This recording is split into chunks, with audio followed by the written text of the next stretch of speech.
Bonjour tout le monde, aujourd'hui c'est jour de vidéo, donc je voulais faire un petit peu un sujet différent d'habitude, c'est-à-dire que comme vous l'avez tous remarqué, l'hiver commence vraiment à bien s'installer maintenant, donc on commence à avoir un petit peu plus froid, et je voulais vous présenter quelques aliments qu'on a tous à la maison qui vont nous aider un petit peu à passer l'hiver dans les meilleures conditions possibles.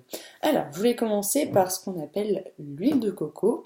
Donc moi c'est un produit que j'utilise beaucoup à la maison parce qu'en fait je ne cuis plus rien à base de beurre ou d'huile d'olive parce qu'en fait il faut savoir qu'à haute température ces matières grasses elles vont vraiment pas être bonnes pour notre organisme alors que l'huile de coco elle va mieux tenir. L'huile de coco a un autre intérêt en fait en alimentation, c'est-à-dire qu'elle va nous aider au niveau des apports en probiotiques qui vont apporter des choses beaucoup plus saines pour notre organisme. C'est-à-dire que les probiotiques, ce sont des petites bactéries que l'on a dans nos intestins qui viennent nous aider à digérer et à être en meilleure santé. Donc, dans l'hiver, les probiotiques sont nos amis. Ce que je peux vous conseiller, c'est de prendre du coup une demi-cuillerée à café d'huile de coco par jour, pure, sans être cuit, c'est un peu l'idéal, comme ça rien n'est détruit à la cuisson.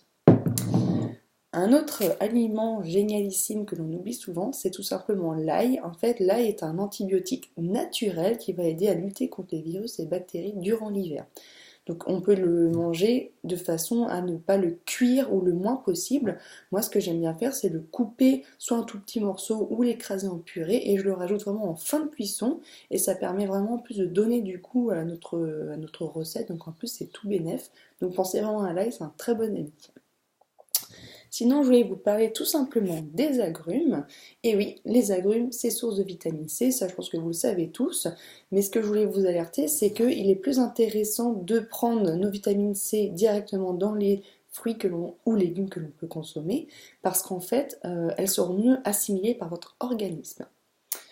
Un autre ami en hiver, c'est le curcuma. Vous savez, c'est cette poudre jaune là que l'on va utiliser, qui est en fait un anti-inflammatoire. Donc quand on a des petits bobos même au niveau des musculaires et tout ça, ça peut être intéressant de le prendre ou au niveau articulaire.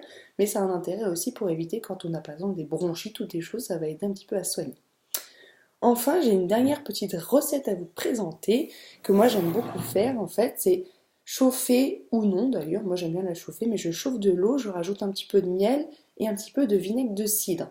Cette recette, en fait, va venir vraiment réchauffer l'organisme et va aider en fait du coup à mieux être pour ne pas avoir froid. Donc c'est plutôt une petite recette que j'aime bien utiliser en préventif. Voilà, vous avez vu, c'est vraiment des aliments, des choses que l'on peut tous avoir à la maison et c'est des recettes très simples à faire. Voilà, allez, bonne fin de semaine.